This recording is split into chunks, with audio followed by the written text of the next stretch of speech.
Yan uwa barkanmu da sake haduwa a sabon bidiyo. Abubuwa ne yake magana. A yau zan nuna muku hanya mafi sauki da za ku bi ku samu viewers da followers a Facebook da Instagram da TikTok da duka sauran platform na social media. Sannan a ƙarshen bidiyon nan zan nuna muku hanya mafi sauki da za ku bi ku samu subscribers da yawa a YouTube da viewers da yawa. To don haka ku kalli bidiyon nan tun daga farko har ƙarshe. Hanya mafi sauki da za ka bi ka samu viewers da yawa da followers da yawa a TikTok. Kana so ka samu followers a TikTok da viewers, ka shiga TikTok ɗinka, ka shiga account ɗinka, ka shiga ɗige-ɗige wannan layukan guda uku, ka danna Creator Tools. Kana shiga Creator Tools sai ka shiga Analytics. Kana shiga Analytics sai ka danna inda aka sa followers. So inda kuka ga ya fi tsayi din nan, to nan ne yake nuna followers ɗinka sun fi zama online. To yadda za ka yi idan karfe 10 ne ko 8 ko 9, a nan dai karfe 10 suka ce, to sai ka ɗora bidiyon ka tun karfe 8 ko karfe 9. So da followers ɗinka sun ga online za su ga bidiyon ka, za su yi liking sannan za su yi sharing. So da TikTok ya ga haka zai sake promoting ɗin bidiyon ka domin mutane da yawa su kalla, ka samu more followers da more viewers.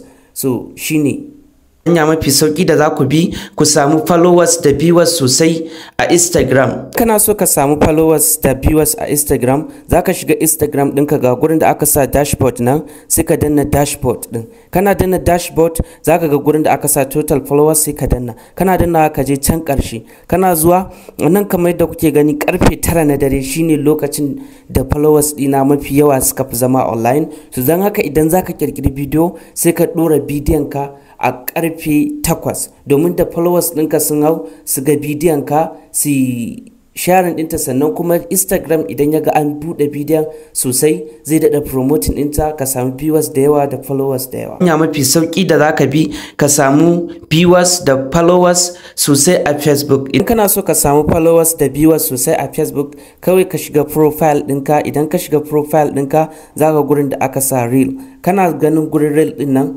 to kawai za ka danna shi ka ɗora bidiyo wadda take bata wuce sakan 90 ba. Ma'ana idan kana ɗora bidiyo reel za ka fi samun viewers da followers sosai da sosai a Facebook a yanzu fiye da ɗora bidiyo a normal format. So wannan shine kamar yadda kuke gani a nan bidiyon da na ɗora a normal format gabaki da an buɗe bai fi 200 da yan kai ba, amma idan da zan tafi ɓangaren reel ina kamar yadda kuke gani a nan za ku gani an buɗe bidiyoyin da yawa sosai. So shine abin da hanyar da za ku bi ku fi samun followers da viewers sosai a Facebook. Gashi nan.